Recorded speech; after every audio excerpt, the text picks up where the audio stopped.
Hello, everyone, and welcome to today's webinar on addressing anti-2SLGBTQIA plus hate.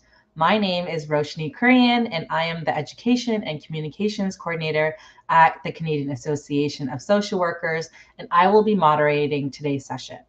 There's a lot of interest in this topic, and we've gotten hundreds of folks signed up across the country, which I think really points to how globally relevant this topic is in so many areas of social work practice. June is also Pride Month, and I'd like to wish all of our members a happy Pride. We are so happy that you were able to join us to wrap up Pride Month with continued learning. Before we begin, I'd like to acknowledge that the CASW is situated on the unceded and unsurrendered territory of the Algonquin and Anishinaabe peoples. First Nations, Inuit, and Métis Nations have been stewards of Turtle Island since time immemorial. We also remember those who were forced to come here, particularly those brought here because of the transatlantic slave trade and slavery. Canada was built on stolen land and labor from Black, Indigenous, and racialized peoples. We recognize our complicity in settler colonial violence, and we honor our commitments to truth and repairing relationships.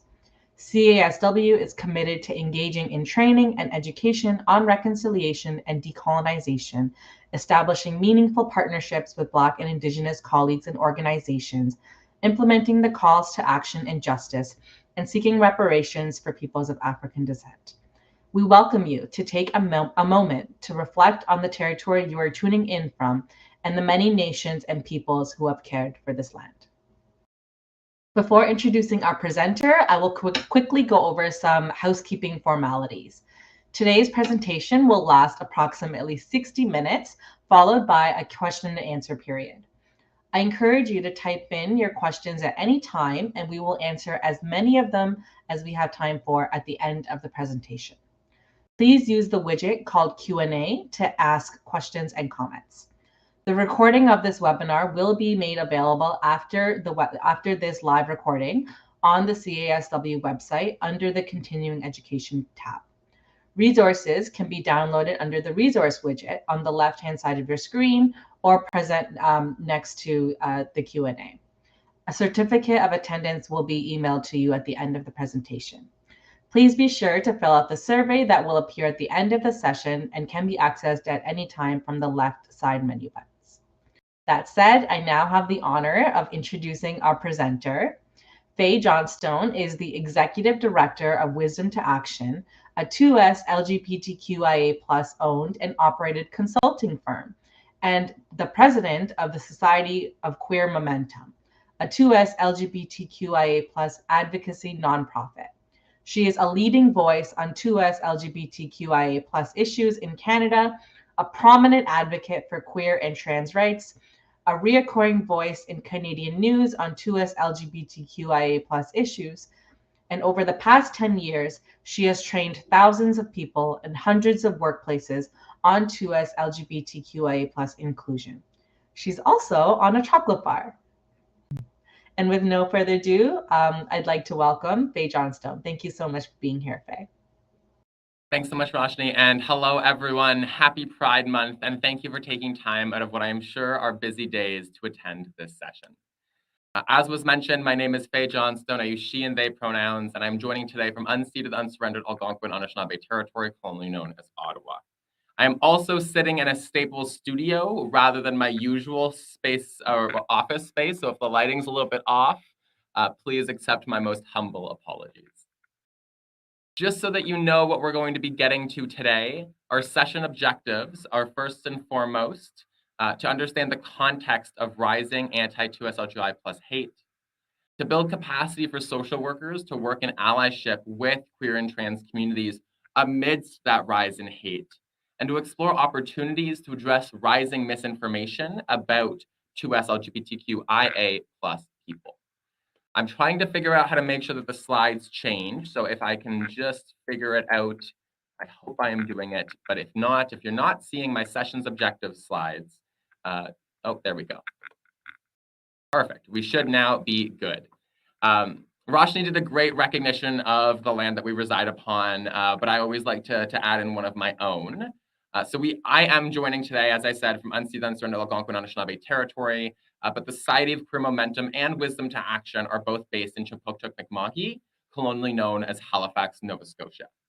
I often witness an approach to anti-2SLGBTQIA plus hate that silos it off from other systems and structures of power, privilege, and oppression.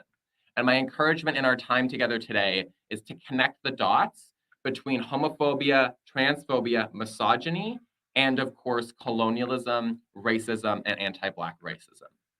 Prior to settlers coming to this land that we now call Canada, Indigenous nations had not one, but many ways of thinking about, understanding, and living with gender and sexual diversity. That isn't to say everything was perfect. We live in an ever perpetually complicated world, but it is rather to recognize that it was the introduction of settlers on these lands that led to the imposition of a structural state-based system of homophobia and transphobia, that we saw the development and enforcement of rigid gender roles, gender norms from coast to coast to coast. In this work, I encourage us to think about how we can advance the equity, rights, and well-being of queer and trans communities while continuing to center Indigenous, queer, and trans people in this work, and to build relationships with Indigenous nations in our own areas that we live, and Indigenous movements from coast to coast to coast that are mobilizing for justice, truth, and reconciliation.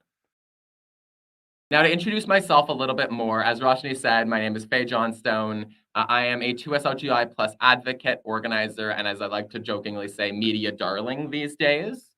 I've been doing this work for about a decade now. I've been involved in local efforts here in Ottawa and provincial efforts targeted at the government of Ontario, and recently have played a significant role in queer and trans advocacy on the national stage. I am the president of the Society of Queer Momentum, a new 2SLGI plus advocacy organization developed and launched in particular to address rising anti-2SLGI plus hate and to challenge government inaction on queer and trans issues.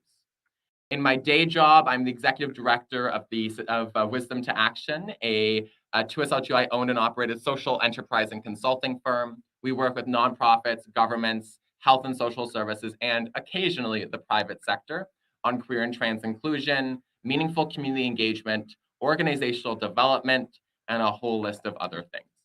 I am the mom to the two cutest ferrets you'll ever meet and the one most loud cat you could ever imagine. And I don't go a hot second without drinking coffee. And as was alluded to, and I'll get more into as an anecdote about the state of the world, my face is also on a chocolate bar these days. Now, I said a little bit of this already, but the Society of Queer Momentum was launched in May 2023. So we are just about 2 months old now. And we were incubated by Wisdom to Action because our firm, as a social enterprise, had been spending a lot of time doing advocacy and coalition building and campaigning on queer and trans issues. But we recognize that we need a national nonprofit vehicle to channel this work and rise to the challenge we are facing amidst staggering increases in anti-2SLGI plus hate. Our focus is on campaigns, coalition building, and advocacy. We're not here to do programs. We are here to build and power a movement to meet this moment head on through an intersectional, collaborative, community-based approach with a little bit of feistiness added in for flair. Our mandate is to accelerate social and gender justice for queer and trans communities. And so we do this work in solidarity and in coalition with other organizations and movements, from the youth serving sector to the mental health sector to our feminist sisters and siblings to anti-racist organizations from coast to coast to coast. Now, I always like to start my sessions with a bit of an overview of the state of queer and trans communities, even before we factor in the current rise in anti-2SLGI plus hate. We often imagine that Canada has come so far, that we have settled the quote unquote gay issue, that the gays are doing all right. We imagine that communities are protected, that safety is guaranteed. But unfortunately, we still have long-standing inequities that are faced by queer and trans communities. It wasn't that long ago that queer people were actively sought out and fired from Canada's public service, that we lacked even the most basic human rights protections, and that queer people were perceived with blatant hostility by governments, elected officials, media, and the public. We often imagine that there's some unique differentiating factor in the Canadian context that means the hate doesn't happen here or can't take root in our communities. But we cannot allow a naive belief in Canadian exceptionalism to let us ignore this staggering rise in hate. Two things can be true at the same time. Canada is one of the safest countries in the world for queer and trans people. I am able to live my life as a trans woman with a lower risk of hate, harassment, violence, and discrimination than many of my sisters and siblings around the world. On the other hand, better does not make perfect and does not mean good. Queer and trans communities continue to face significant rates of discrimination. We continue to experience traumas from past experiences before Canada decided to pass legislation protecting our communities. And we saw shifts in public opinion and acceptance that allowed many of us to live our lives more honestly with lower risk of violence. But to just paint a little bit of a picture around the state of our communities, even without that hate being factored in, we know that 20 to 40% of homeless young people identify as queer or trans. That is young people who are pushed out of their homes, that can't accept them, and that have their lives changed, their prospects changed, their life paths shifted because of a culture that continues to tolerate and normalize homophobia and transphobia. We live in a country where 84% of trans people avoid at least one public space due to fears of harassment and discrimination. I know trans people who go outside in public as rarely as possible, who are on their guard when they go to a grocery store, because so many of us have consistent experiences of harm and discrimination that make it harder for us to simply go out and exist in public spaces. Compared to our cisgender and heterosexual peers, we are more likely to live in poverty, more likely to struggle with mental health issues. We are more likely to experience hate, harassment, and discrimination. Again, we imagine that we have succumbed so far, but I woke up this morning reading a story about a pride flag being burned. I wake up every morning hearing about death threats targeting pride organizers, targeting drag queens and queer and trans people in the public eye. We cannot imagine that Canada has finished the fight for queer and trans inclusion, justice, rights, equity, and liberation. Because when I look at my community, I see people who are continuing to struggle under the yoke of oppression and these structures that have never included us, even as we have this narrative of Canada as oh so great for queer and trans people. Now, what's happening right now? What are we seeing? What is this question of rising anti-2SLGBTQIA plus hate? It is a 64% increase in hate and police-reported hate-motivated violence towards our communities from 2020 to 2021 alone. And that is just the tip of the iceberg. We know that queer and trans people are less likely to report incidences of hate towards to police services because many in our communities have distrust or past negative experience with police forces. We also know that a lot of the violence that we experience is so normalized that it would never get recorded in a police statistic around hate-motivated violence. I don't know a single trans person in my life who can't tell you a few stories about hate rhetoric, hate speech, or hate incidences that they personally have experienced or that those in their communities have been subjected to. Most of that never gets talked about in our media, never gets brought forward to police in the first place, and is simply understood as the price that we have to pay for being who we are and living in this world as queer and trans people. We are seeing protests all across Canada targeting queer spaces and drag events. Just yesterday, I attended a rally to protect a drag queen story hour at the National Arts Centre in downtown Ottawa. Just a few weeks before that, we had a rally by anti-trans and anti-queer groups outside of middle schools in the National Capital Region, where there was violence and where folks were screamed at using an array of horrific homophobic and transphobic language. We are seeing a militancy in anti-queer and trans groups that is on the rise, and meaning that our communities have to show up and defend something as innocent as a drag performer in a costume speaking to a bunch of children having a good time reading a cute little gay book. Week by week, stories of hate, from those pride flag burnings to vandalism of queer businesses to harassment to legislative and policy regression, are increasing.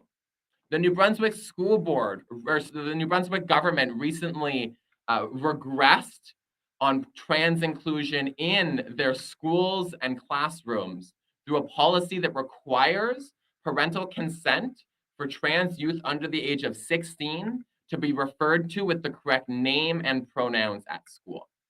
A cisgender student does not need their parents to sign a form if they go by a nickname in the classroom. This represents the first time in recent memory where a provincial government has regressed on the inclusion of queer and trans people. And the rhetoric unleashed around that policy change should be of deep concern to all of us. Rhetoric alleging grooming and pedophilia and an effort to convert kids, or insinuating that policy protections that stop trans children from being outed to parents in potentially unsafe contexts, or deny trans people the autonomy to try a new name and new pronouns in school. This is becoming the norm, and this is something that we must confront head on because it jeopardizes so much of the progress we've made in the last decade or 20 years or so. We are seeing the mainstreaming of anti-2SLGBTQIA plus rhetoric under the guise of we've gone too far or we're just asking questions. Much of this is repurposed and repackaged homophobia from the 60s, 70s, and 80s, with trans people now as the tip of the spear or the primary targets of this rising hate. 2SLGBTQI plus people are scared. We are waking up seeing headlines debating our rights, dignity, and humanity. We're seeing contentious policies jeopardized that we've already fought hard to implement in the first place.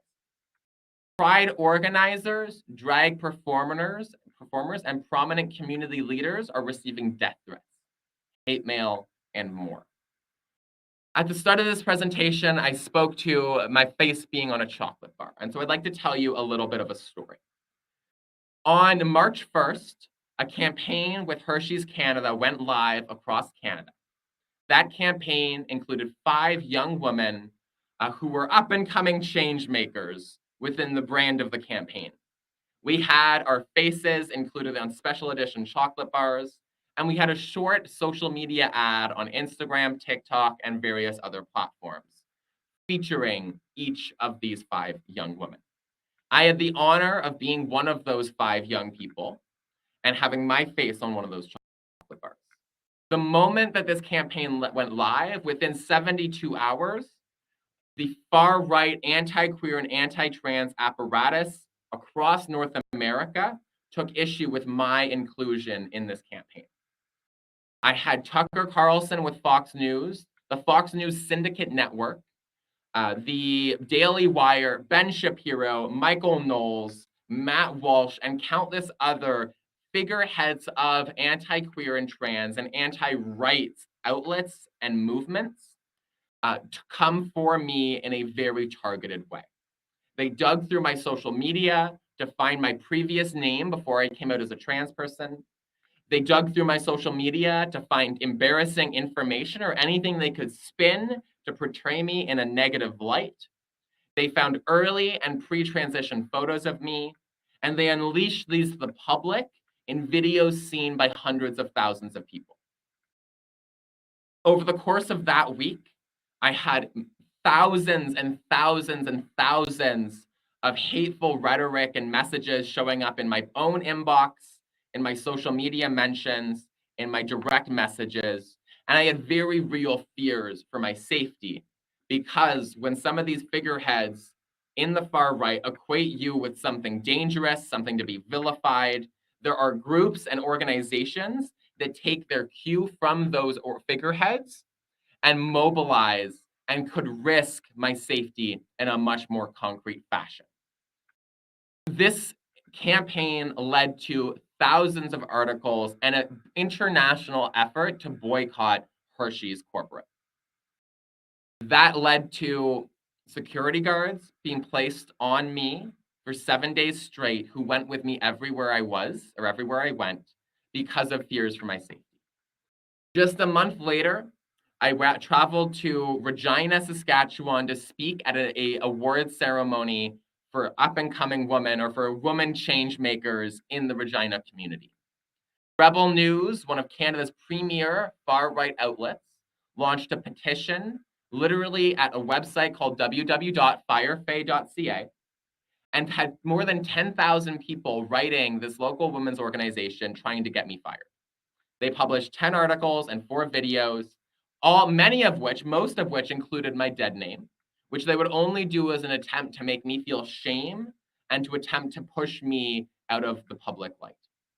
They then sent a reporter to Regina who found me in a park across from my hotel, asked me misleading and disingenuous questions, and then published on Twitter that she thought I was staying at the hotel across the street from the park. She was indeed correct, and I had to move hotels due to fear that the public dissemination of my hotel location after weeks of throwing fuel on the fire about my presence at this event would galvanize somebody with extreme tendencies to cause a scene, harass me at this hotel, or otherwise jeopardize my safety. My story is one of many. It was just a few days ago that I read a headline, or I was chatting with a friend in Thunder Bay who received death threats for putting on a pride organization or a pride parade. We have to wake up to the seriousness of rising anti-2SLGBTQIA+ hate. It did not come out of nowhere, but it is revolving, it is scaling up like nobody's business right now. What we're seeing across Canada is just the beginning, and it terrifies me to imagine that all of the progress that we've made can be put in jeopardy. I work with young queer and trans people in a lot of my work, and I see the fear in their eyes, and I see the horror in my elders as we recognize that the progress we've made is more precarious than any of us had imagined or could have believed possible. This is why I wanted to have this conversation today, to help us understand that this is not business as usual, that this is not an anomaly, but that this is a concentrated attack on queer and trans communities that is seeking to jeopardize the rights, the humanity, and the very dignity of queer and trans people. There is a quote you see on your screen now that I'm going to read out, but I would encourage you to take in. In recent decades, we had witnessed a confluence and reframing of multiple longtime anti-rights movements under the banner of a global anti-gender movement, which attempts to codify and enforce the concept that biological sex represents the natural order, while gender is an invention and an ideology. This framework is weaponized by conservative political and religious groups in furtherance of ongoing strategies to attack human rights and self-determination, deny climate science, and promote authoritarianism. Enormous financial resources are flowing to these anti-rights movements and the institutions that support them, leveraged into acceleration across global regions and yielding both the attrition of human rights infrastructure and the increasing rise of authoritarianism. Related movements and campaigns oppose gender equality and equity, sexual and reproductive health and rights, the human rights of LGBTI+ persons, and various other goals and values of progressive and feminist movements. These anti-gender movements have been gaining power at the global, regional, national, and local levels since the term gender ideology was first invented by the Vatican in the 1990s. The anti-gender concept is used to mobilize a range of longtime anti-rights agendas under a shared banner with new, nimble, and sophisticated approaches. This is part of a quote from the Global Philanthropy Project Meet the Moment, a call for progressive philanthropic response to the anti-gender movement report. This report also found that on a global level, there are billions of dollars being channeled into anti-2SLGBTQIA+, and specifically anti-trans rights organizing. And so the situation we find ourselves in today did not come out of nowhere. It is an evolution of these long-standing anti-rights agendas that, as you see at the end of this quote, are coming together under shared banner with new, nimble, and sophisticated approaches. We cannot underestimate the organizing capacity, the strategic design, and the danger of the anti-trans and anti-queer hate that we are seeing today. And so I often contextualize rising anti-2SLGI+ hate as the latest focus of far-right extremism. It is indeed part of this global anti-gender movement that has deep pockets and is spending billions to roll back 2SLGI+ acceptance and rights around the world. It is not a coincidence that Putin has spoken about gender ideology.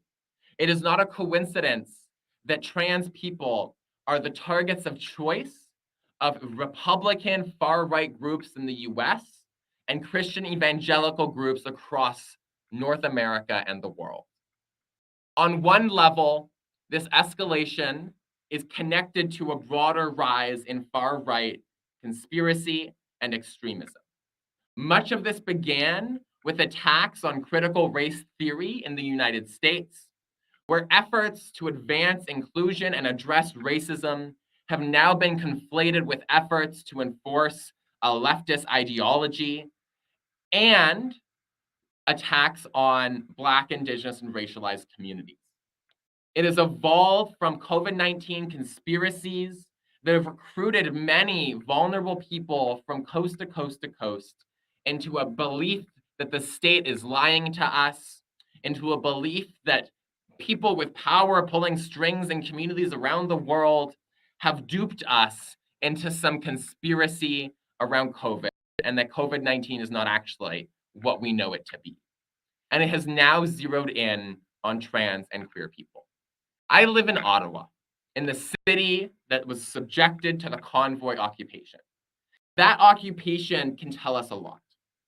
On one hand, it can tell us that white supremacists, far-right extremists are more than happy to come together and leverage the disgruntlement, the harm, and the anxieties of Canadians to push an anti-rights agenda. It can also tell us that that these groups care less about specific alignment on one issue, but rather building a big tent of far-right extremism and conspiracy using diverse recruiting tactics to bring people down a pipeline of extremism.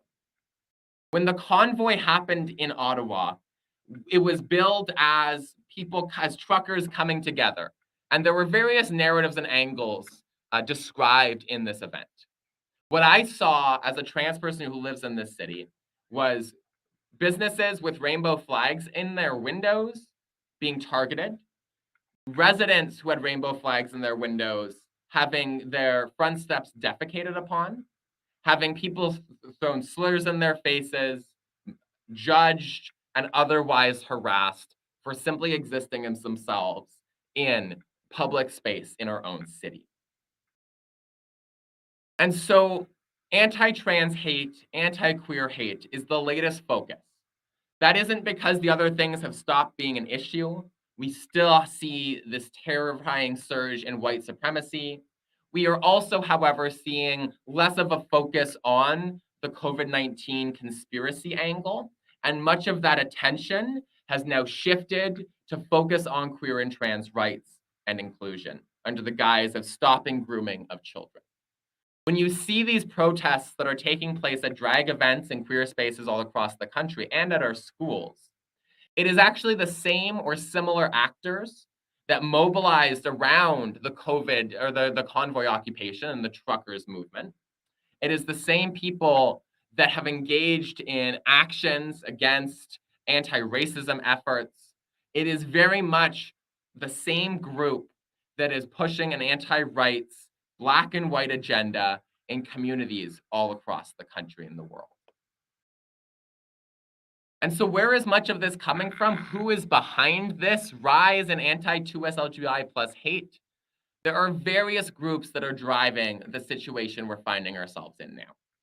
On one hand, you do have those long-standing social conservatives. There are big organizations like the Campaign Life Coalition, like Parents as First Educators, like the Liberty Coalition and Action for Canada, that are mobilizing to roll back queer and trans rights. You also have this rise of far-right spokespeople in media, and that includes the folks like at Fox News, but also includes some of the newly deified figureheads of the far right. That's folks like Jordan Peterson. That's folks like Matt Walsh and Tucker Carlson. That is the folks who grew to fame during the Freedom Convoy because they were live streaming everything that happened. We are also seeing COVID-19 conspiracy theorists. We're seeing explicit white supremacists. When we look at what's happening in the South, in America, in the United States, we are at a point where armed neo-Nazis are showing up at drag events to protest those events taking place.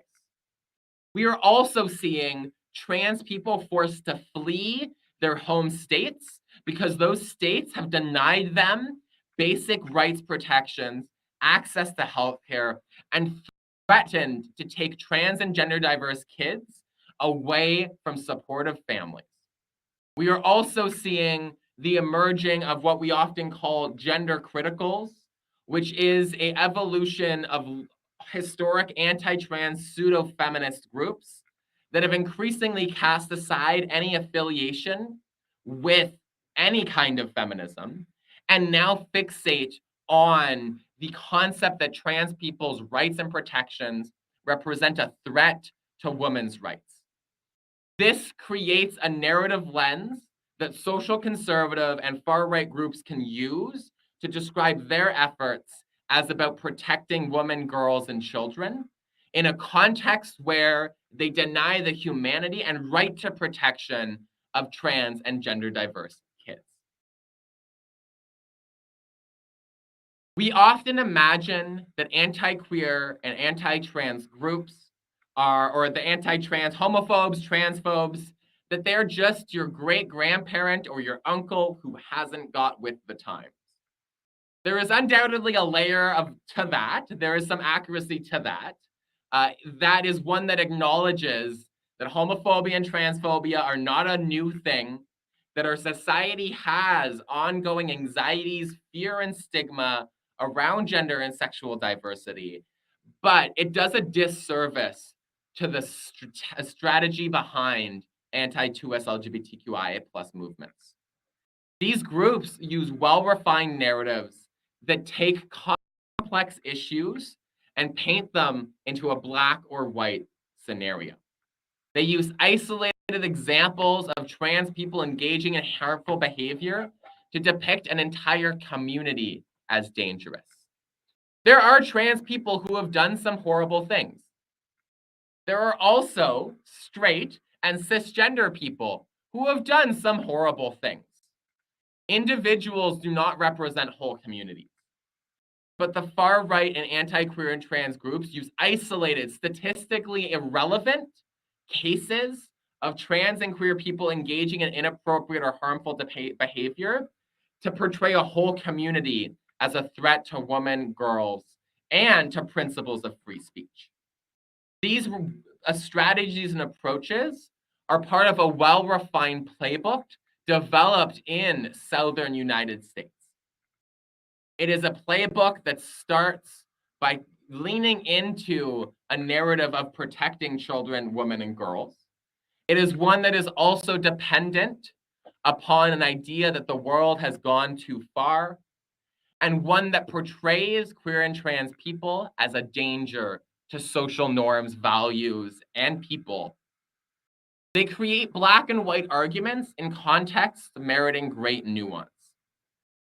For example, this attack on the privacy of trans kids in schools.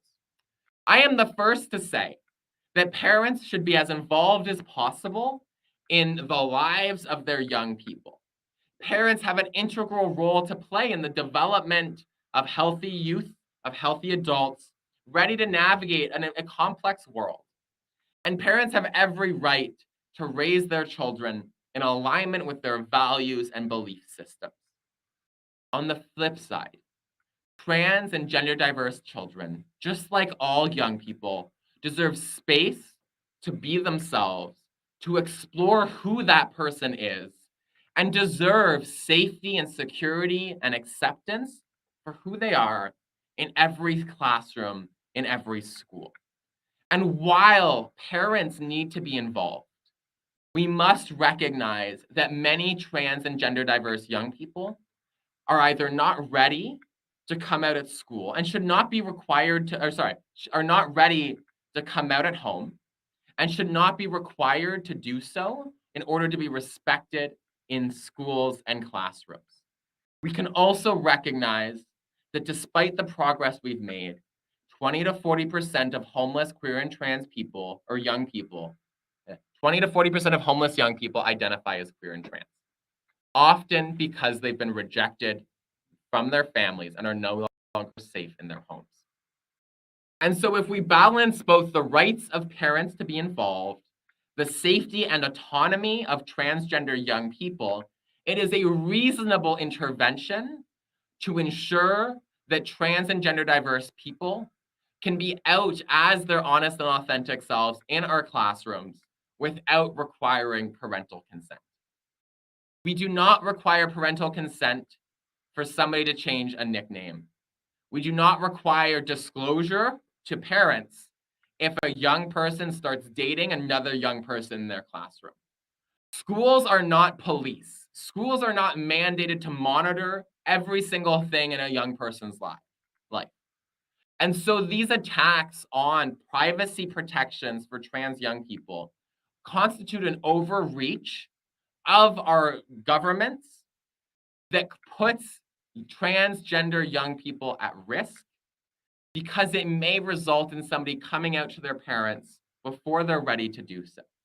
And so there needs to be space for the nuance and the messiness of a policy like this. It is a fine dance of balancing different considerations and factors. We need, again, for parents to be involved, but we also have to recognize the context that we live in and that that's not always safe. And again, that trans kids are not dangerous, that there is no threat or risk in somebody using a different name or pronoun. It is as simple as somebody, again, going by a different nickname in class, which we allow for cisgender and straight students all of the time. We take examples of trans women in prisons and use that to depict trans people as violent or a threat to women's safety. No one ever wonders, what is it like to be a trans woman who's incarcerated? What are their experiences? How are they treated in those institutions? What other options are available to incarcerated trans people other than to be in prisons, women's prisons, where they're actually more likely to be safe? And more deeply, how are we in any way, shape, or form permitting violence in our prison systems against incarcerated people? It is a failure of our institutions to be unable to guarantee the safety of those who are in their care. And that has nothing to do with the presence of trans people who are extremely likely to also have been victims of abuse, crime, and trauma prior to interactions with the criminal justice system. We look at issues like conversion therapy. We banned conversion practices in Canada about 2 years ago. That was a ban that put a criminal lens to practices that we have evidence as harming trans queer people from coast to coast to coast. We also had legislation that protected transgender rights in 2017. Both of these have been painted as an attack on free speech and an attempt for the state to regulate the kinds of conversations you're allowed to have. If you are a parent, if you are a social worker, if you are a service provider, you have the right to have all kinds of conversations around gender, sexuality, in a messy world with your patients. In no way does the conversion therapy ban or the trans rights bill curtail freedom of speech. They allow you to call people what you'd like to call them. They allow you to have the conversations and provide the services that you need to have.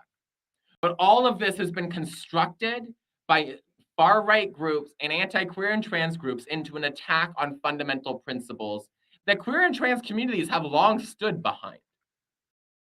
And so we see that instead of embracing a complicated world that requires nuance and care to navigate, especially when it comes to balancing human rights with fundamental values of free speech and boundaries of what states are supposed to be undertaking and the roles that states are meant to play in and the boundaries that they're not supposed to cross, they lose all of that nuance and instead create a black and white picture that does a disservice to the complexity of these issues.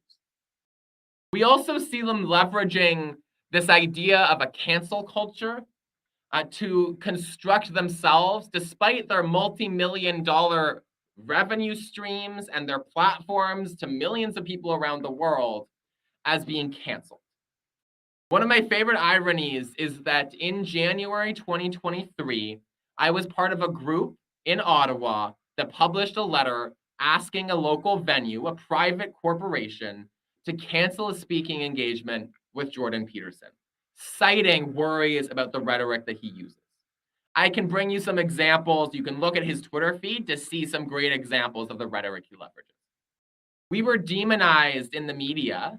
We had hate mail in our inboxes because of an egregious attack on free speech, because of a cancel culture run amok. It is not free speech to be obligated a platform. Free speech means that the state is not able to intervene in your ability to speak, with some guardrails when it comes to hate speech.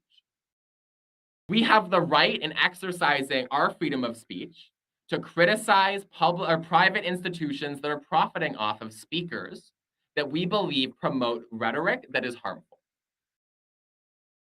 Now, they got huge media attention around the world in response to our campaign. But in April and March, when I was targeted by far-right media and they tried to cancel me from speaking at a women's event, they had no issue with cancel culture. They had no issue sending hate mail into my inbox. They had no issue running a sustained campaign to cut me out of a platform. And that wasn't a national news story. That was a story covered by local mainstream media outlets that nobody paid any attention to while the far right continued to do what they do.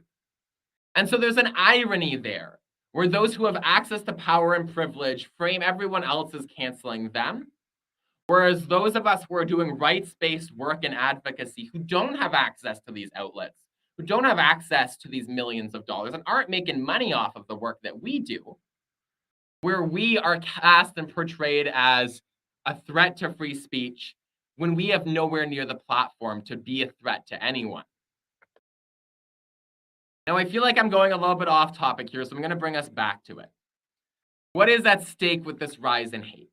What's at stake is the safety, rights, and well-being of 2SLGBTQIA+ people.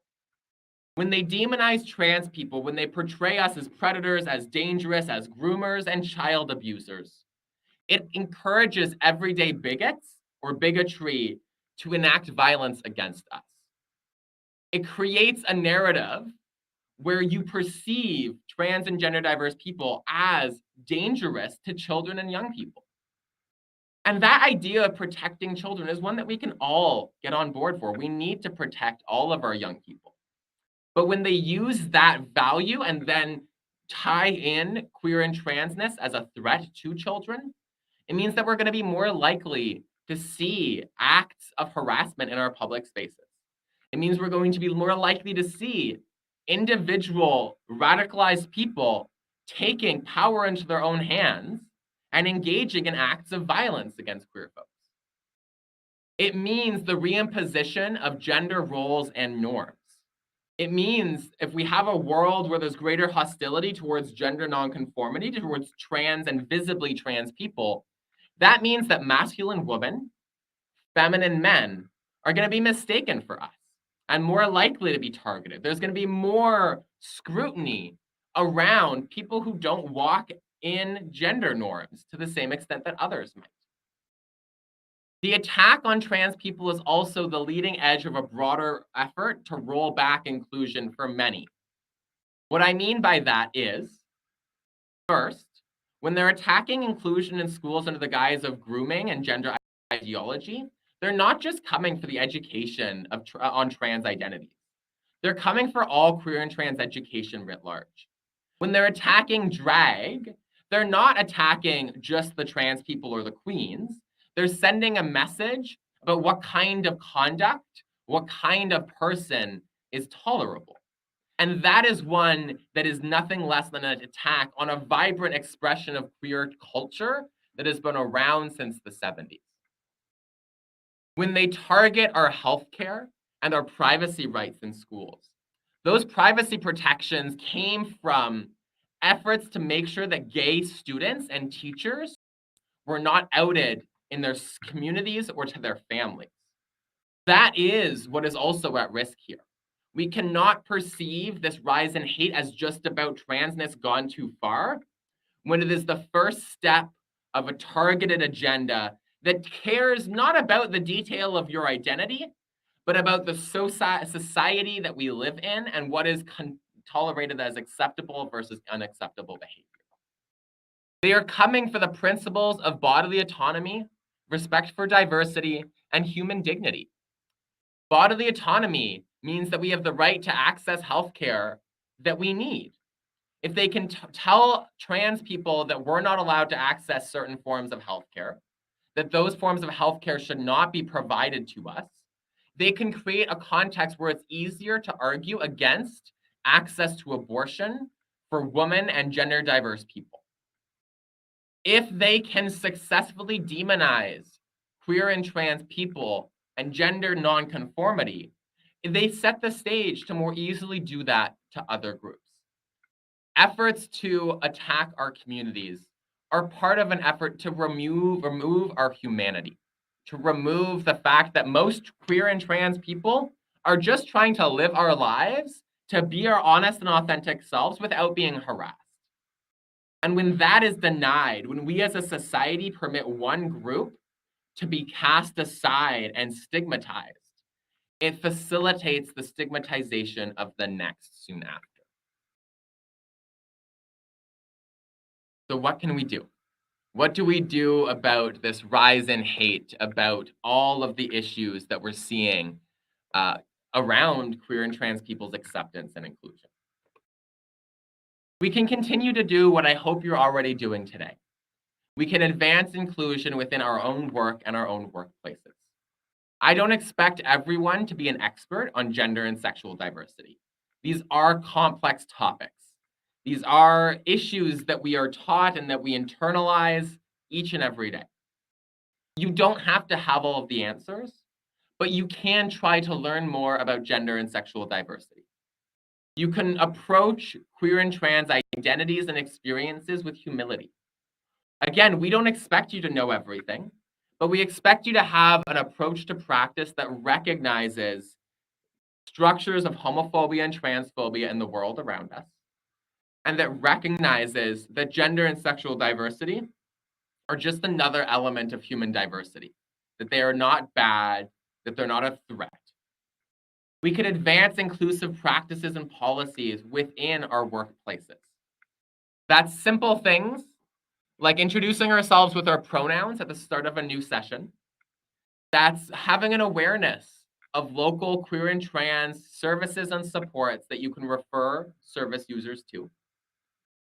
That's also making sure that you have policies internally that ensure that queer and trans people are respected in your workplace and have positive experiences in their work environments.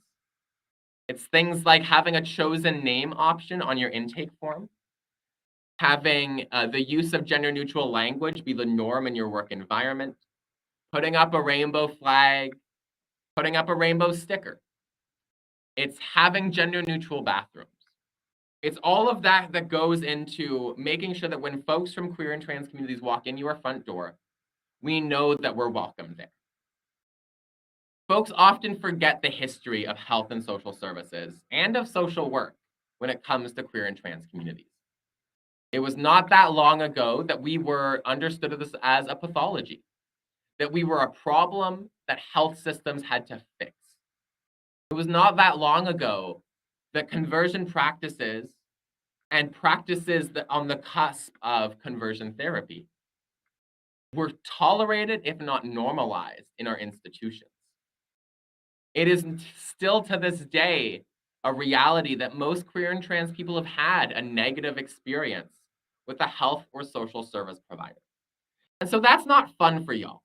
It means that we sometimes will walk in with our backs up because we're not expecting it to be a positive experience. And that's not fair to y'all most of the time. But it is reasonable at the same time. And so my invitation is to implement cues that show us that we are safe in your space and to take those steps to understand the history and the contemporary realities of queer and trans people. You don't need to memorize every single gender identity to be able to provide inclusive care to queer and trans people. The principles of social work, our profession at its core, includes values that are conducive to supporting trans and gender diverse and queer clients in all of their diversity. You need a value-driven approach that recognizes the principles of social work while also understanding the systems and structures of oppression, power, and privilege in the world around us. If you can figure that out, you'll be able to go into every interaction with a queer or trans service user without allowing your own assumptions, your own isms, to rear their head in your direct practice. We can also recognize that inclusive mainstream health and social services are insufficient on their own. We have a community with disproportionate rates of homelessness, poverty, mental health issues, and so much more. We need targeted and tailored interventions designed and delivered alongside queer and trans communities in order to account for those historic and contemporary inequities. When I look at my community, when I look at the social service sector, I see large mental health organizations that are still underfunded and under-resourced. I see hospitals that have resourcing that would make queer and trans organizations deeply envious. And I see our community-based interventions cast aside and forgotten more often than not. Queer and trans people have greater trust within queer and trans communities. We are more likely to go to services that are by and for our communities because we know we're going to be safe in those spaces. And so there's an opportunity for partnership between larger health and social services and queer and trans community organizations to help us share our expertise. And we can help you build trust in community while you help us bring in more robust services and supports that are often out of scope for our small little organizations that could. And so you can recognize that our organizations, our sector is young. Our organizations are small and under-resourced. I live in Ottawa. We have 3 queer and trans organizations, 3 larger ones. And when I say larger, I mean tiny. We have Kind Space that has 3 employees. We have the 10 Oaks Project that has 2 employees. And we have Max Ottawa that has maybe 7 employees. All of these organizations have historically survived through small amounts of government funding. All of them have budgets that are quite tiny. And all of them are working each and every single day to meet the most basic needs of our communities. They are the ones who get the phone call when a 16-year-old trans kid is forced out of their home. They are the ones who have to respond when a trans person or a queer person is harassed and needs immediate emotional support. They are the ones who are walking hand in hand with the most marginalized and vulnerable members of our communities to help those folks be the healthiest and safest they can. And we are indeed supporting communities with great trauma. Trauma that we've never had space to deal with. I am humbled when I am in the presence of older queer and trans people who walked in a world radically different from the one that I do today. I have elders who are still coping with the trauma of being fired from their jobs, of a time when the HIV and AIDS pandemic took the lives of our community members, of a time when we were demonized in the media to an extent that I still couldn't imagine. And so all of that trauma is still alive and well in our community today. It doesn't go away because of marriage equality. It doesn't go away because folks finally realized that pride parades are a good time and we should all put some rainbows on for a few days a year. It doesn't go away when too many in our communities still experience hate-motivated violence and harassment and slurs. And so on an organizational level, we can support their work, we can amplify their calls to action, and we can try to develop those partnerships that are mutually beneficial. One of the best things we can do if we work in larger health and social services, or even if we have our own private practice, is partner with queer and trans organizations, share an office space, lend a social worker, help us scale up our responses and services because it has an added benefit to your organization to learn about how to navigate relationships in queer and trans communities, to build competence serving our communities, and because when we don't have those interventions in place, our community members are more likely to end up in your emergency rooms. And that is not an efficient or effective place for them to end up if it could be prevented through early intervention. We also have incredible advocates on the local level. We, however, have minimal critical access to media platforms. You know, there's this whole narrative that we always hear about pride and that the rainbows are everywhere all of the time. Corporations throwing a rainbow sticker onto their logo is not queer and trans liberation, justice, or anti-hate. Yes, there are more queer and trans people in the world around us in our media and our pop culture than ever before. That doesn't mean there's enough of us. That doesn't mean that there's many of us. There are no trans members of parliament. There are maybe 5 queer members of parliament. There is a smattering of queer and trans people in provincial and municipal elected offices. There are very few trans and gender diverse people who are business owners, let alone businesses with more than just themselves as the sole employee. We have very little access to influence, to power, and to the public. We get a fair amount of feel-good stories. Trans kid comes out here, school board raises flag there. But that doesn't mean that we have genuine political or social power and capital, which is a scary thing to imagine in the context where hate is rising.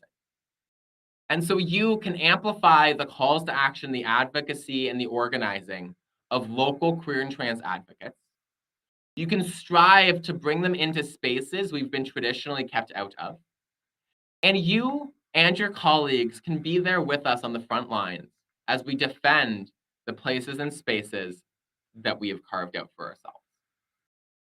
I'm not a social worker. I should have said this before. I have a BSW and an MSW, but I am not a social worker. I have never registered, but I have long worked in adjacent to and with social workers.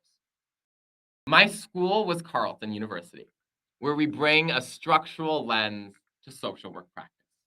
We think about the social, the political, and the economic realities that inform the experiences of our service users and marginalized folks writ large. One of my favorite things about the structural social work approach is that it recognizes, as social work does broadly, our obligation to social justice and human rights. We are a profession, or social work is a profession that has historically contributed to some of these structures of inequity, power, and oppression. But we have the opportunity now, as our profession evolves, to make different choices tomorrow. We can recognize that neutrality is not the solution. We can recognize that it is in the best interest of the communities that we work with if we are allied with causes for human rights, social justice, and a more equitable world. I am biased, but I want to politicize social work. I want one that recognizes that queer and trans rights are under attack and that we have a responsibility, this profession has a responsibility to stand in solidarity with queer and trans communities, because it is the social worky thing to do, because it is a question of human rights, of who we want to be as a society. And because if we let hate flourish unabated, it will jeopardize the precarious progress that queer and trans people have made. And it will lead to a context where rates of homelessness, poverty, hate, and harassment are even higher than they already are. And so in your own work, you can address hate in your context. Cis heterosexism, this normalization of straight and cisgender ways of being, this normalization of shame and stigma towards queer and trans people, it lives all around us. It is an expression of and reliant upon deeply held stigma about gender and sexual diversity. That goes back hundreds of years. And it was revitalized in the 70s, where we depicted gay people as pedophiles, abusers, and bad. It is revitalizing now, worse than we've seen since 2005. And so in our own spaces and work, we can bring a critical lens to gender and sexuality as they impact us and others in the world around us. When we see homophobia and transphobia, we can intervene with an eye to human dignity and values without needing all of the answers. I don't expect you to be able to give a 10-minute monologue about how trans people are not predators. I expect you to be able to say that trans people are not just one people, that all people deserve to be safe from abuse and from violence, and that the equation of a particular part of the community with predators and child abuse is an insidious and dangerous rhetoric that dehumanizes trans and queer people. I expect you to do a little bit of the research to understand where is this hate coming from and what is the rebuttal from queer and trans communities. They talk in an echo chamber that has so little in common with what's actually happening in our schools. Most queer and trans people are not learning about themselves in our classrooms. You know, we have data around hate, harassment, and bullying in our schools. Egal Canada, our biggest queer and trans organization in the country, released a report, I believe in 2008, that was titled "In Every Classroom," in every school, in every classroom. In 2019, they published a second report, still in every school, still in every classroom. And so their narrative depicts a version of the world that doesn't exist. They imagine that everyone's just, vomiting rainbows all day in our classrooms. What's really happening is queer and trans kids are being bullied in those classrooms and in those hallways. Those kids are going home to families that they might not be safe coming out to. That is still the reality of our communities. And so we need to intervene to debunk misinformation and to make sure that we are leading with our values in our own communities. We also have to recognize that legislative change is not enough. The legislative protections that our community have gained are impactful and important. Queer people can get married. If I get hate crimed in public, there is a chance that the criminal code edition of gender identity and expression will help treat that hate crime as the hate crime it is. But we cannot confuse legislative rights with full-come equality. You know, the federal government passed conversion therapy legislation in 2020, and then imagined that somehow conversion practices just went away. We know that a legislative ban does not eradicate a practice that is tapped into social shame and stigma. But where was the effort to teach social workers, educators, police, and others how to identify conversion practice, how to support survivors of conversion practices? And so we need to move on from a legislative model that says we pass legislation A and the gays will be okay. We need concrete action on persistent inequities because minimalistic interventions are not enough. While the federal government has done some incredible work in the last decade, it is not near enough. The bar on queer and trans issues is underground. In most contexts, it matters more what you say on queer and trans issues than what you do for queer and trans people. Provinces and territories and municipalities have not met the federal government halfway. We don't have a Ministry of Education that is making sure that homophobia and transphobia are on the decrease in our schools. We haven't improved access to gender-affirming care that our communities need in over a decade. The biggest crisis in transgender healthcare is that the service providers engaged in this care are so desperately underfunded that they don't have the time to ensure wraparound services and supports for every service user or client that walks in the front door. Symbolic statements, gestures, and photo ops are no longer enough, not with hate on the rise such as it is. I'm reaching the end of this session and this segment, but I'm going to pause for a moment and I'm going to share some disorganized thoughts. And then I'm going to just end with the introduction of a campaign that I'm hopeful folks can look to and mobilize alongside us. I just want to end the ramble about rising hate by emphasizing the fear that I see. I have been doing this work for 10 years. I have never been as worried as I am today about where we're going to be in 5 years. I am scared that my community is being dehumanized. I am scared that the breathing room my elders fought for to give the next generation space to be their honest and authentic selves, not utopia, not liberation, but just a bit more breathing room than they ever had before. I'm scared that that room is restricting. And I'm scared that no one is taking it seriously. I have worked for 5 years to sound the alarm specifically about rising anti-2SLGBTQIA plus hate. And no one thought it would happen. And then we saw New Brunswick. Now we've seen Calgary Catholic School Board with an even worse policy violating the privacy protections that all trans people deserve. Now we see a stabbing at the University of Waterloo just yesterday in a gender studies class.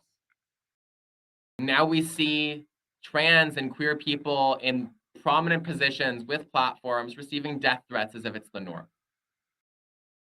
I have memes out there about me that equate me with the worst things you could ever imagine.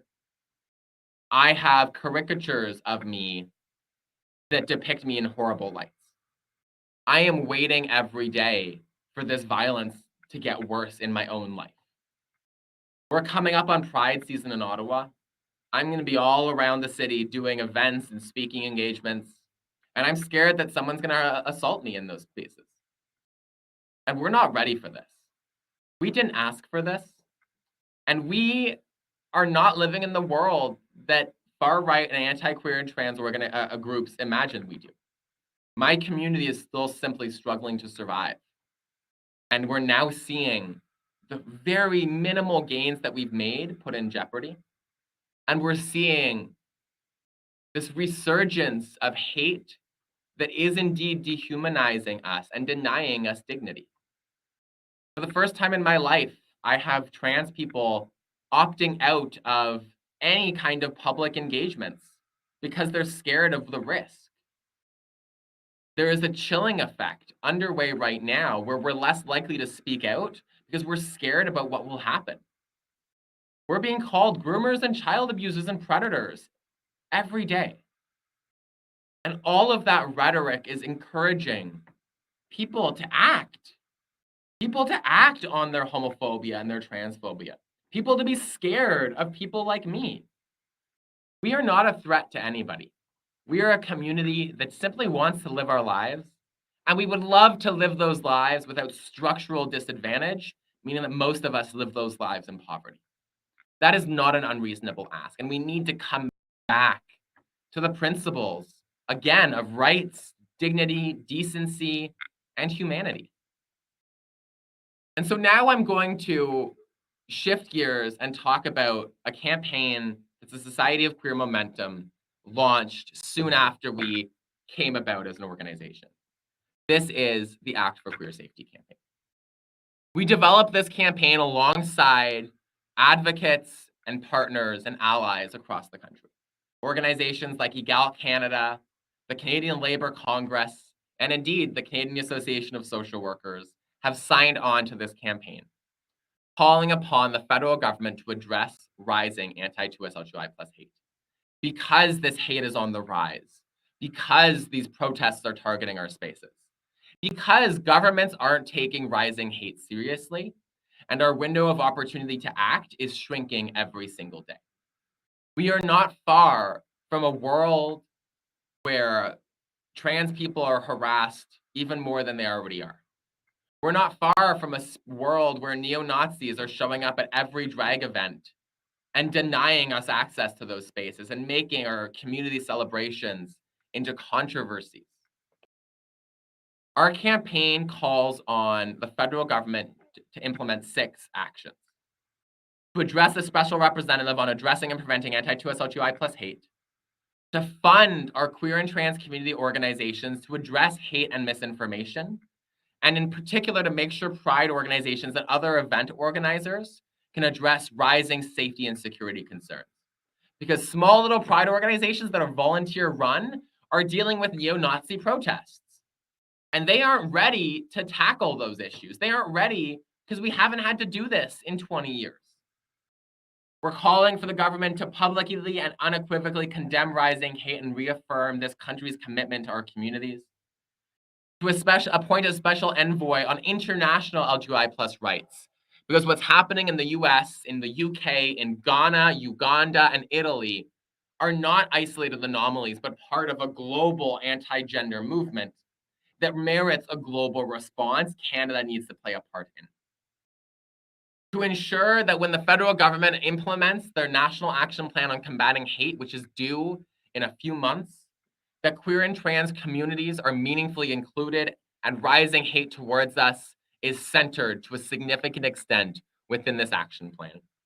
And to host a national summit on third-party violence with unions, workers, employees, governments, and civil society organizations.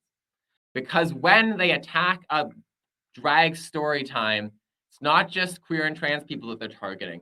It's the employees and workers and union members in those spaces that are getting hate and harassment in their lives, inboxes, and on social media too.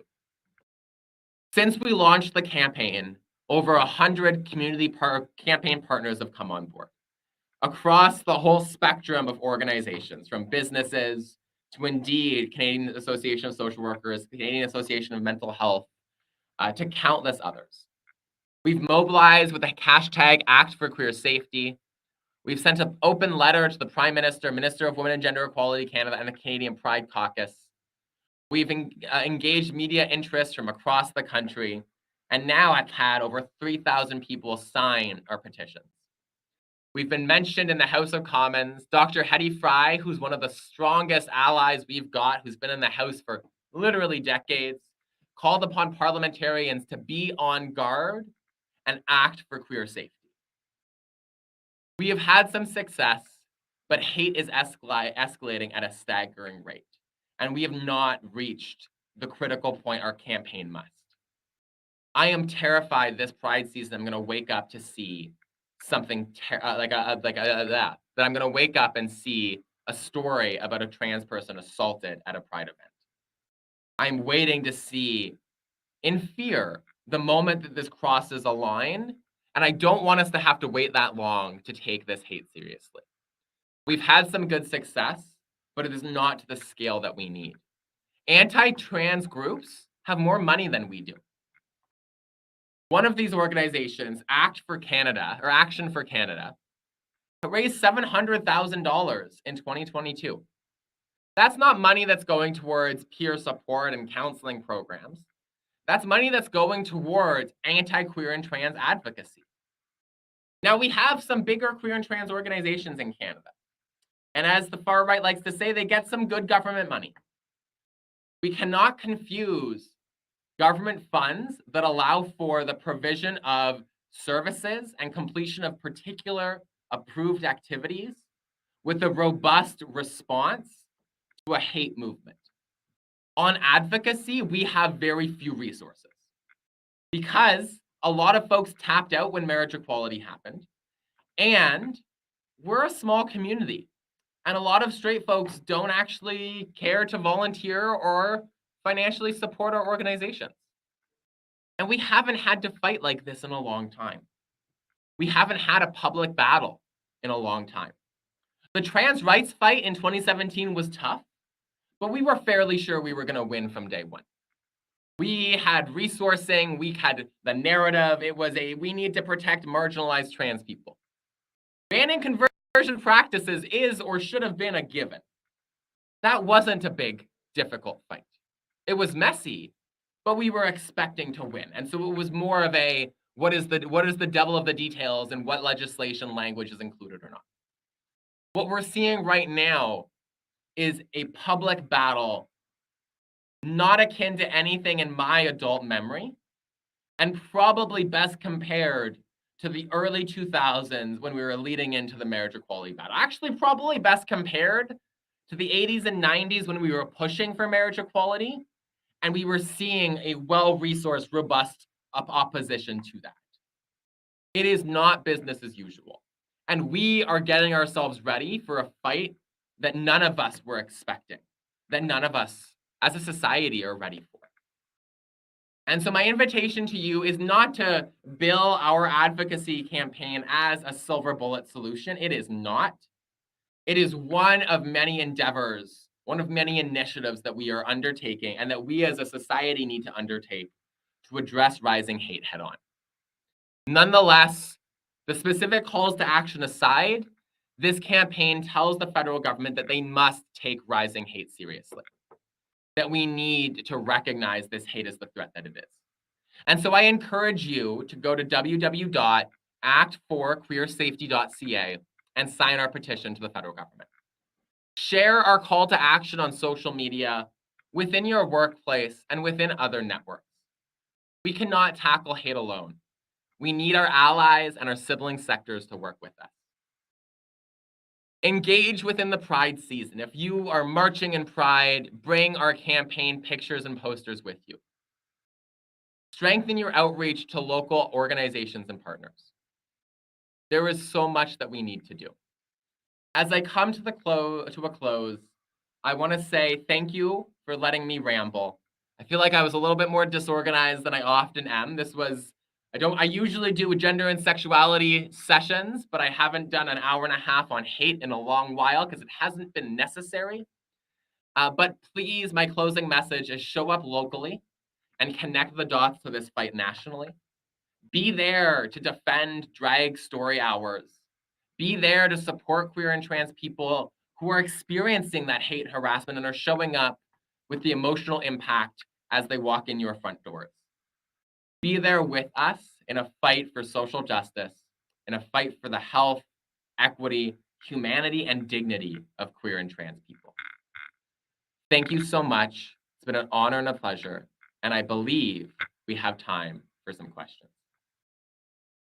Thank you so much, Faye, for that incredible overview of the context of rising 2SLGBTQIA hate and how social workers can address anti-queer violence in their own practice.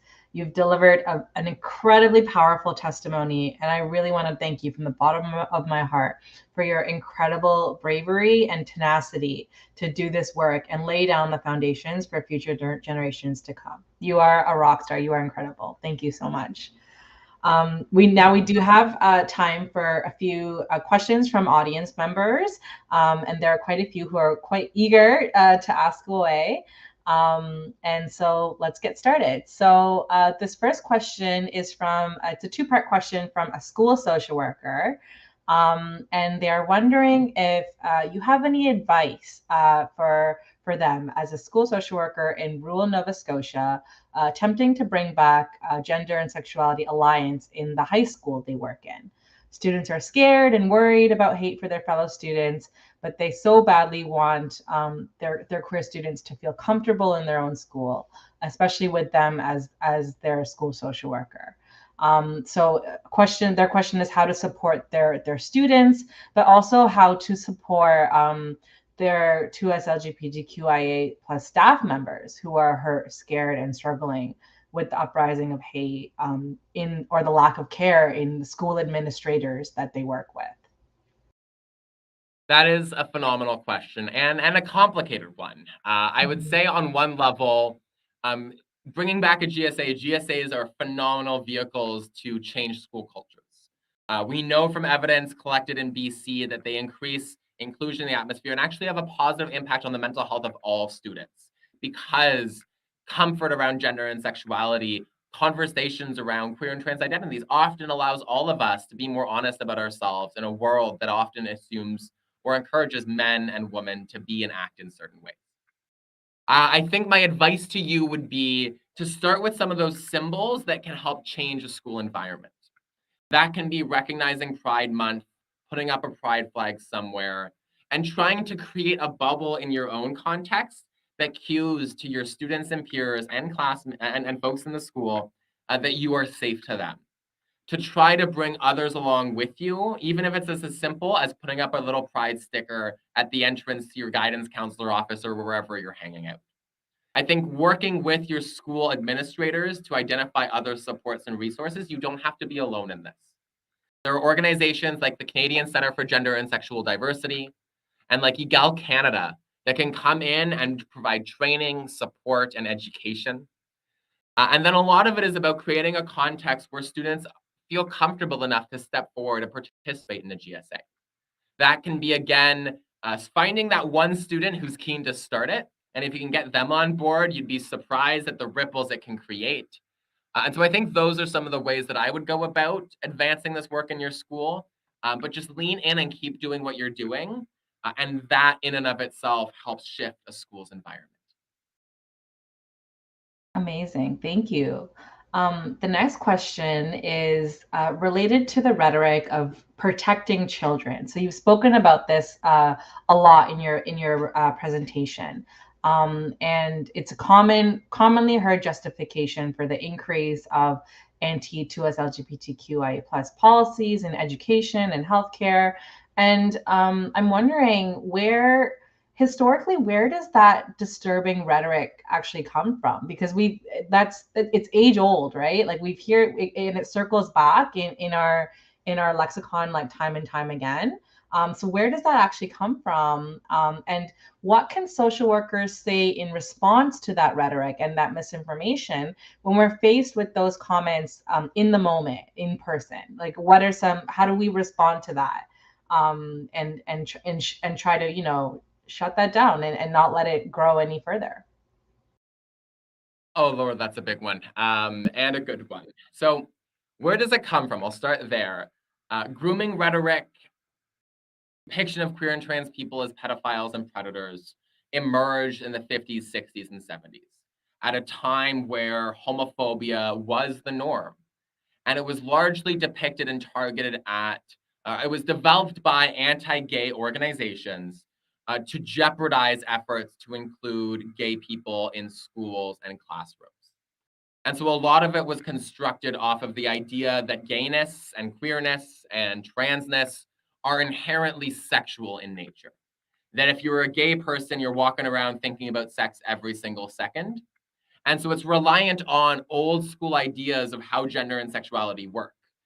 No one could go around saying that straight people are thinking about sex every second and that they're not safe around children, because that ties into, this idea that isn't a structure of stigma and shame around being straight.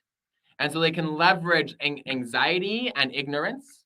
They can pair that with the depiction of our communities as dangerous, and then use this guise of protecting children to turn the public against us and delay or deny progress on rights, equity, and inclusion.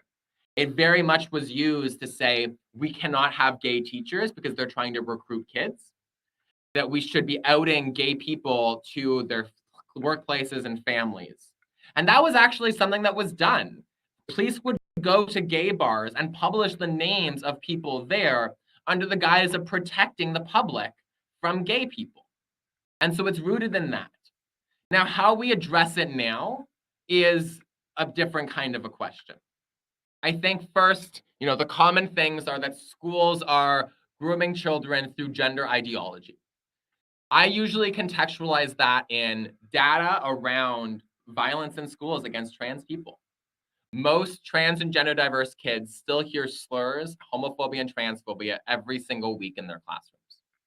Many of these kids are still unsafe in their own communities and possibly at home.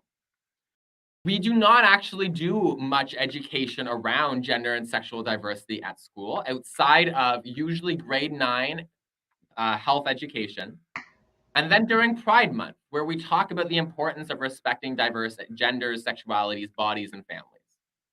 And so this rhetoric that queer and trans people are grooming or child abusers or anything like that is one that doesn't line up with any of what we actually know about school environments or line up with what actual efforts are underway in our classrooms. There is nothing insidious about teaching a child that trans people exist. There is nothing dangerous about teaching a child about sex and sexuality in the world around us. That is not saying that we need to go in and have a 30-minute conversation around genitals. It is rather to recognize that, again, there are different kinds of families and that some people are a different gender than you think they are, and that gender norms are bad for all of us. And it's those things that we educate about in classrooms. That is the simplest way to frame it. I feel like that was not my usual, like, grooming is bad because it doesn't exist. And queer and trans people being accepted and included and supported in the classroom does not constitute grooming. Grooming is rhetoric used by anti-queer and trans groups to paint us as predators. And that is the farthest thing from the truth, because our communities are more likely to be survivors of childhood sexual abuse and other forms of sexual trauma because of our genders and sexuality. Excellent. Thank you so much, Faye. That was, yeah, very clarifying. Two more questions. We have a couple more minutes, literally. So what are some key points that social workers need to keep in mind when providing gender affirming care to young people? I love that. So gender affirming care, for those who might not know, is an umbrella term to describe health interventions and social service interventions afforded to trans and gender diverse people related to our genders. What that looks like in practice, depending on the age, is at younger ages, it's just social transition support. So helping young people, change their name if they'd like to, supporting folks as they're shifting their appearance, changing their clothes, getting a cool haircut, et cetera, et cetera. It can also include things like puberty blockers. Puberty blockers delay the onset of puberty.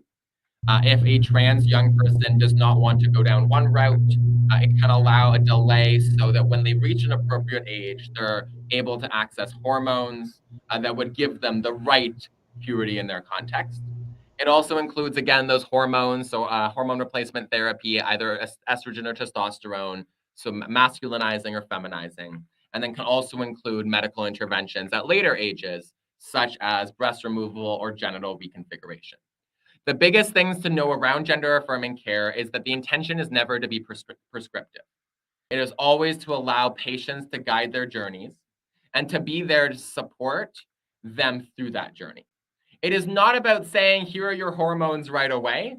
It is not about any given direction. Gender affirming care as a theoretical approach recognizes that gender is a journey, that we might go down different paths in that journey, and that we are best equipped to do so when we have access to supports that do not stigmatize any of those options, but allow us to fully understand the implications of different medical interventions and to be supported as we explore what those options might be for us. And so I think it is it's not a direction, it's an approach. Everyone deserves support as they navigate complex medical issues. And our model is not to put a certain path in front of somebody, but to help them understand themselves and what path makes most sense to them, while recognizing that folks change and that the world is a complicated place.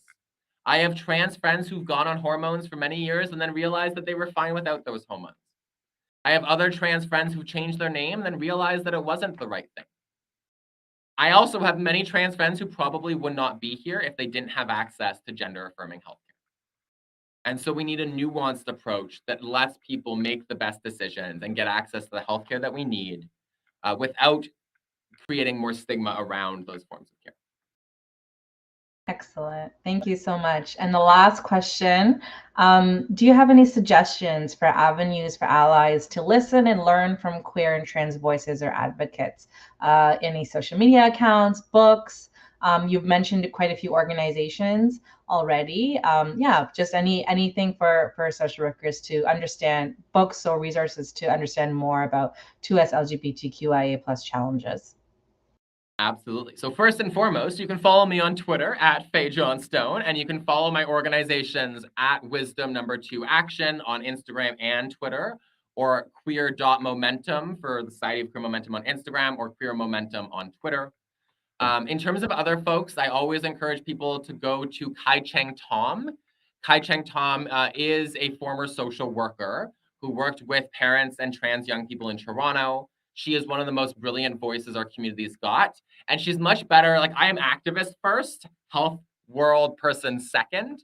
She walks through the nuances and complexities of gender affirming care, transition, and advocacy in a way that nobody else in this work can do as well as she does. Other than that, again, EGAL Canada, the Canadian Centre for Gender and Sexual Diversity, the Enchanté Network is a network of 100 queer and trans community organizations, and they are all great folks to keep an eye on. But the biggest thing is pay attention to the queer and trans advocacy efforts that are underway and try to amplify those as well as you continue to do your learning. Excellent.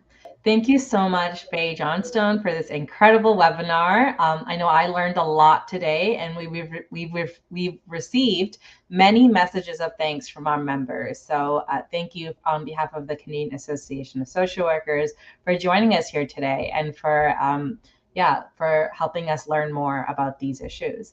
I'm also very excited to announce that Faye will be joining us again next month for another webinar on 2S LGBTQIA plus inclusion. So please save the date, Monday, July 17th from 10:30 a.m. to 12. And registration will be open next week. So keep an eye out for CASW emails and social media posts. I also want to mention that in the resource section, you will find social media graphics for you to post and participate in the Act for Queer Safety campaign. So feel free to use those graphics on your own social media accounts. Again, for our audience, the recording will be uploaded to the CASW website, or you can use the link in your email. Feel free to send us your questions, suggestions for improvement, or feedback with us using the survey. Another big thank you to our guest and the audience for your questions and your attention. See you next time. Have a great afternoon. Thanks so much, everybody. Have a good one. Happy Pride.